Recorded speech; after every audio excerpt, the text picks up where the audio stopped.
good morning guys. So, welcome to Edmonton. And so, day 1 namin dito sa Edmonton. And nandito agad, syempre guys, dito tayo sa hotel. And yeah, so, syempre, bago natin simulan tong vlog, babatiin muna natin ang ating mahal na asawa. Happy birthday sa iyo, mahal. Wow. Thank you. So, happy 31st birthday. Yeah, so anyway, happy birthday sa'yo. Kiss mo na ako. Thank you. Hindi ko in-expect na mag-celebrate dito sa Edmonton. Nagselos Sila din daw. Kiss mami. Ayun, so yun guys, no. May convention lang kasi akong a-attendan ngayon. So, may iwan sila Alvin dito sa hotel, which is gusto niya naman yun. Okay, tsaka, edit siya. So, swimming kami ni Zion mamaya. Tapos, pahinga. Kasi, syempre, birthday. Gusto ko lang magpahinga. And then, tomorrow, yun yung plan namin na mag-Galaxy Land. So, naisip kasi namin ang haba ng biyahe kahapon, no?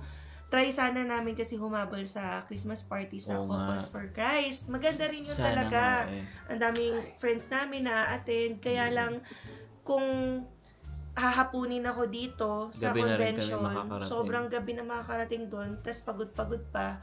Yun, no, diba? So, dito, relax lang at peace, diba? Parang hindi na natin kailangan parusahan yung sarili natin sa pagpabiyahe. Yun nga lang, sayang lang din yung sayang talaga. Ako, syempre, natin yung convention ni Emma, tapos, yan, celebrate. Pagod. Celebrate na rin dito. Mag-celebrate. Kasi yung hotel talaga namin is hanggang Sunday pa. So, tsaka yung convention Sunday pa. So, siguro may slight activity ng Sunday, pero yung main event talaga ngayon Saturday. So, ngayon, kain na muna tayo. Yes, magbe-breakfast muna tayo. Yun again, yung hotel namin dito, yun nga sa previous vlog, Holiday Inn, dito lang yan sa downtown. First time namin dito kasi yung hotel na trinay namin dati is Hyatt, which is okay yun, mas maganda. Pero outside naman siya ng downtown. Outside ng downtown yun. Yes. Mas malayo nga lang. Kaya dito na lang para mas malapit sa convention center. So, tara guys, tingnan natin ano ba yung mga free breakfast dito sa Holiday Inn. Alright, so let's go. So, bago pala tayo bumaba, ito yung view natin. Ayan makikita nyo, puro building. Yan. Alright. So, sara muna natin yan. Okay. So, ito yung room namin. Diretso ka na ba? Hindi ko alam. Diretso na. Diretso ka na. Sige. Ayan. So, punta mo tayo sa baba. Nasa lobby yung breakfast area. Yes. Ano na tayo elevator? Yes. Dalawa yung elevator nila. Tapos, medyo maliit. Tapos yung comment lang namin, naku, rinig yung tawa sa kabila. Parang siguro may party sila. Parang hindi soundproof, no? Oo. Kasi mga 12, nagtatawanan pa dun sa kabilang room. Rinig mo talaga. So yun yung comment namin dito sa Holiday. Yan, and tingnan natin yan yung breakfast. Okay. So kuha mo tayo pancake, kasi ito, kuha tayo ng tinapay. Tsaka muffin. Ano kayo yung mga, may bacon kaya na? Parang may nakatako egg din. Dito. Yan, mga ganyan. Ito na, lalabas pa lang. So, yan guys, breakfast na tayo. Ito yung aming nakuha, egg, mashed potato, sausage. Hindi naman mashed yun. Pero nakalagay dun, mashed potato Hot dog. Sausage. That's sausage. No, that's hot dog. No, that's sausage. No, that's hot dog. Okay. Nice, Emma. Kain na tayo. Walang bacon. Wala. Pero okay na, dami na rin. Come on, let's go. Let's eat na tayo. Let's eat. I have cereal. Yes, kain na tayo. Yan guys, naubusan natin ng breakfast. Pero yung dalawa, suloy pa rin sa kain. Tapos, Di pa tapos. Sarap ba? gusto ko yung potato. Yung potato something. Ako, chill lang. Hindi na yung katakawan. Pwede na. Kasi kasama siya sa rate. Bukas mo ulit. Bukas ulit. Sana iba naman. Siguro naman. Yung pork sausage masarap. Masarap. Yung isa hindi.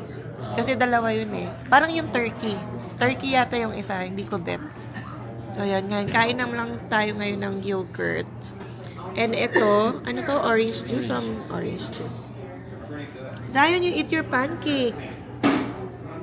Hindi na alam kung anong uunahin. So, kain na muna tayo and then mamaya-maya alis na rin ako. Diretso na sa Emma. Sa convention. Kami ni Zion yung may iwan dito sa hotel. Mag-swimming na lang kayo. Mamaya. Yan, pakita mo yung swimming. Mamaya. Alright. So yun guys, may namin tayong Sa Holiday Inn. actually mga nurse sila, no? From Saudi. Si Emmy And JB. JB. Grabe, nagkakitaan lang dito sa breakfast sa Holiday Inn. Yeah.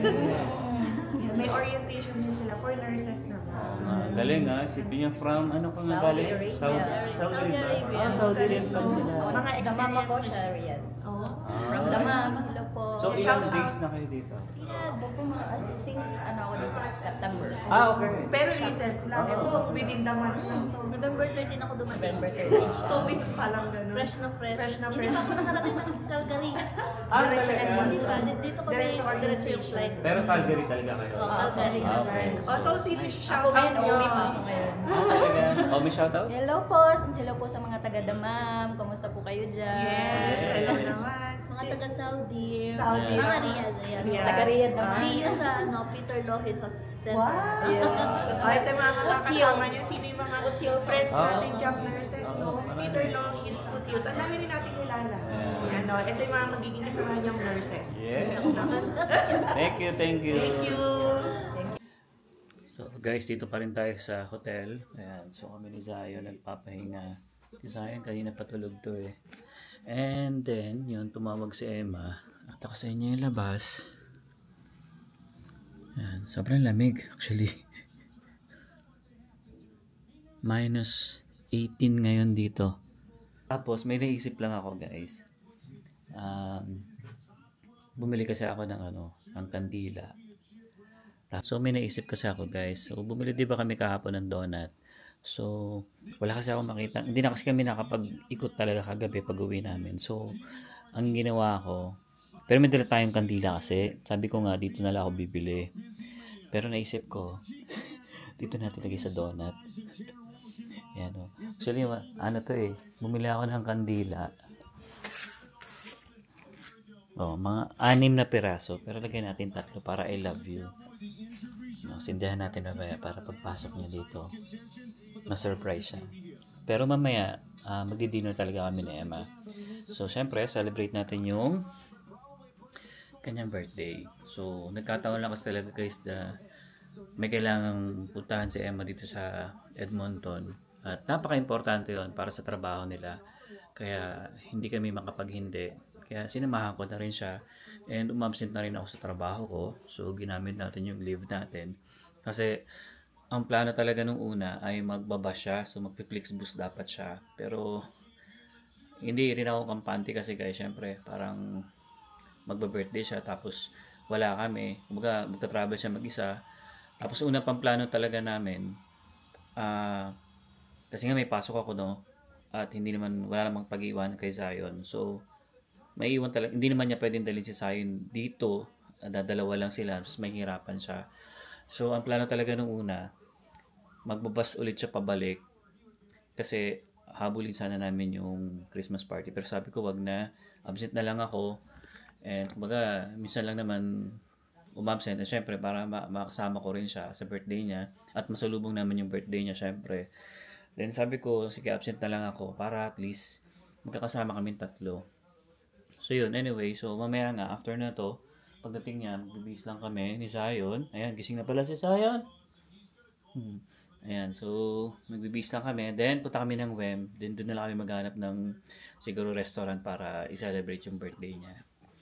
Alright. So, hintayin natin siya. So, tumawag na guys si Emma. So, papakit na siya ng building. So, sindihan na natin tong kandila.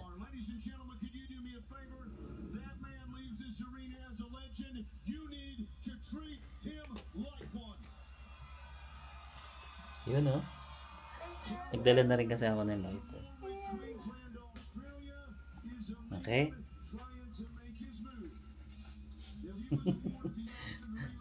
Ayan na. Open mo yung door, Kiki. Open mo. Open. Go. Happy birthday. Diba? Ayos yung donut, no? Ano ba yan? To Kiss mami. you. Happy sing? birthday to you. Happy birthday, happy birthday. Happy birthday to Blow you. kami ni Blow. Zion. Oh, wish muna tayo. Yay! Why are you crying? Naghahanap siya nung nung gravy tsaka rice. Wala naman ako nun eh. Spaghetti lang meron. Oh, that's bye. Oo. Bye-bye tayo. Dahil alis na tayo eh. Pupunta tayo ng mall. Okay. Bisa tayo dali. Ayan na guys. Ito na si Emma. Kamusta ang Ay naman. convention? Panalo yung resolution namin. Ah? Oo. Ayos. So, may gagawin lang yung government. So, yan. Lagay natin yung mga clips na like yung sa AGM meeting nga kanina para makita nyo rin ano ba yung experience. Grabe. Kakaiba siya, no? Walang ganun sa Pilipinas. Napaka-disiplinado ng mga tao. Respectful. And polite. Yan, typical Canadians. That's yan, good. Grabe, ang galing. Tapos, yun nga, yung no fault kasi, yung in case nagtataka kayo, ano yung pinunta ko dito. Kasi there will be a policy change daw nga, sana this coming 2027, na gawing no fault system or care first yung sa auto insurance dito sa Alberta. So meaning, mawawalan na kayo ng right to sue in case maaksidente kayo. So, kung ano na lang yung ibigay ng insurance na treatment, yan, limited lang kayo din sa, like, ipoprovide nila para sa inyo. Pero kung more than that, yung feel nyong damage sa inyo, sa body nyo, sa katauhan ninyo, sa buhay ninyo, wala na kayong right to sue. Pero kasi ngayon, meron pa. So, ngayon, i-repeal daw yung law na yun. So, hopefully, hindi ma-implement by 2027 kasi Albertans din yung magsasuffer. Parang walang mangyayaring masyadong effect sa babayaran natin monthly na auto insurance, tas mawawalan ka pa ng right na magdemanda sa nakabangga sa'yo. Yes. So yun yung reason guys kaya kami nandito. Oo. So marami pang policy changes guys. Ang grabe interesting nga kaya nagstay pa ako doon. So yung another one, yung pagpapatigil ng pagpa-fly ng ibang flags. So, dapat, like, it represents Alberta or Canada lang. Yun, pinag-usapan din yun. And ito, guys, ito isi-share ko sa inyo. Kasi, syempre, it can affect temporary workers. So, meron ditong policy na isinusulong, which is, sabi, ang healthcare funding daw ng Alberta ay para na lang daw sa mga permanent residents and Canadian citizens. Hindi na magiging kasama yung temporary residents, yung mga asylum seekers, yung mga undocumented. So, feel ko, reasonable kapag undocumented kasi illegal yung ano doon. Kaya lang kasama yung temporary residents sa mawawalan ng right to access yung health dito sa Alberta. Okay. And, guys, ang nanalo base sa voting lang naman to, hindi pa final, kasi kinukuha nila yung pulso ng bayan, nag-yes ang karamihan. So, ibig sabihin, tatanggalin yung right to healthcare ng mga temporary residents. So, para na lang siya sa PR and Canadian citizens dito sa Alberta Pero, ano yan as what I've mentioned, ang inattendan ko, AGM, botohan kung itutuloy ba yung policy or hindi. So, ibig sabihin, mag-move forward yung Government of Alberta sa pagpapatupad ng law later on para isulong to, natatanggalin yung healthcare benefit for the temporary residents. So, we will see, abangan nyo yan, at least ito yung at the moment na i-share ko sa inyo kung ano yung nangyayari. Madami pa dun guys, pati yung sa EV nga by 2035 daw kasi i-require ng Ottawa na dapat zero emission na yung mga cars. So, nagno-no yung Alberta, which is yun yung nanalo sa botohan. Kasi iba yung conditions dito, yung climate. Kumpara naman sa ibang provinces. So, dapat kung ano na lang yung like applicable sa province, sila yung mag-decide kung ano yung cars yung makakatagal sa conditions ng weather. So, yun, marami pa. And yes, pahinga muna tayo, guys. Good morning, guys. So, day 2 na natin dito sa hotel. And dito sa Edmonton, syempre. So, mag-aalas 9 na. So, magbe-breakfast pa lang tayo. So, again, ito ang view natin dito. Wala, hindi ako makalabas eh. So, sana lumabas ako kasi may terrace dito. Kamusta ba weather? Malamig, malamang. Pero kahapon mas malamig eh. So, nasa downtown tayo, kaya panay buildings ang view natin. Ayan. So, anyway, hindi ako nakapag-update sa inyo kagabi guys kasi nag-swimming kami ni Emma at ni Zion. Yes. So, bawal naman kasi itong camera kaya hindi ko na rin dinala. So, yung swimming dito, merong hot tub sila. And then, Yung regular pool. meron yung regular pool. Hindi kami makakapili kung saan. Doon nag-hot tub kami, pero sobrang init para sa amin. So, stay lang kami ng saglit. Siguro mga 30 minutes lang tayo doon. And then, yung sa swimming pool talaga, hindi natin kaya kasi malamig Malamig? siya. Oo, malamig. And sayang nga, hindi naka-enjoy si Zion. Sabi ko, wala bang maligamgam yung in-between kasi yung isa sobrang init, yung isa malamig. Yeah. So, feel ko ganun talaga. Sabi ko, iba pa rin talaga yung ibang mga pool. Yeah. So anyway, and after namin breakfast, so mag-ayos lang kami ng gamit. Breakfast muna tayo. Tapos, yun, alis na rin kami kasi Mag-check balak out namin na. pumunta ng WEM ng maaga na rin para makapag-ikot-ikot doon. Then, mga bandang hapon, uwi na rin kasi syempre mag-travel pa tayo 3 hours. So, ayoko rin masyadong late. 3.5. Oh, Kapag ayoko. may stopover. Balak kong, pero di ko alam kung dadaan kami ng Sunridge Mall. Meron lang tayong titingnan doon. Yun.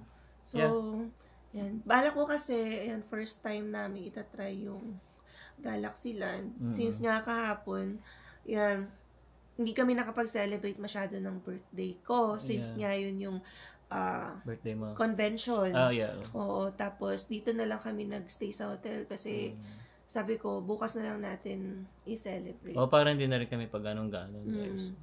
Kasi, yun, mas okay na rin yung isang labasan na lang, kaya hindi na rin kami lumabas kahapon. Tsaka sobrang lamig kasi kahapon, -20 umata kahapon. Yung pinakamalamig yun kahapon eh. Yeah. So, ngayon, breakfast muna tayo, guys. Hopefully, iba yung food kahapon. Although free naman, yan, masaya tayo at ano. I eat cereal. Excited na daw siya kumain ng cereal. Oo nga, eh. Yan, yun yung mga food. Kahapon, nakita nyo naman kung anong food namin. So, ngayon, hindi na kami magdadala ng camera para Hindi naman.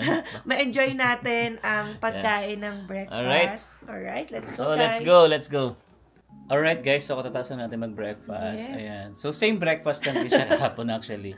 Oo. So, at least din naman, hindi na kailangan lumabas, pa-deliver for breakfast.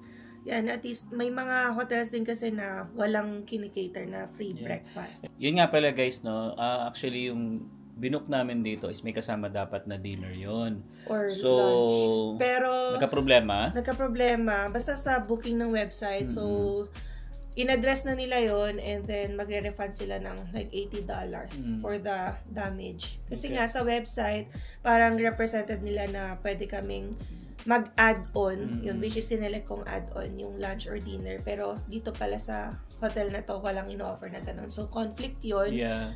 Naabala ang client, customer. Kasi actually, ina-expect talaga namin guys, pagdating namin dito nung gabi, meron kaming dinner. kakaining Kasi nga, pang in-add dinner. namin yun sa rate. Pero yun pala, like, Yeah. iba yung website, iba yung hotel. So, yun, nag-apologize naman sila and all good na rin. Yes, alright. So yun guys, no, dito na namin tatapusin tong vlog.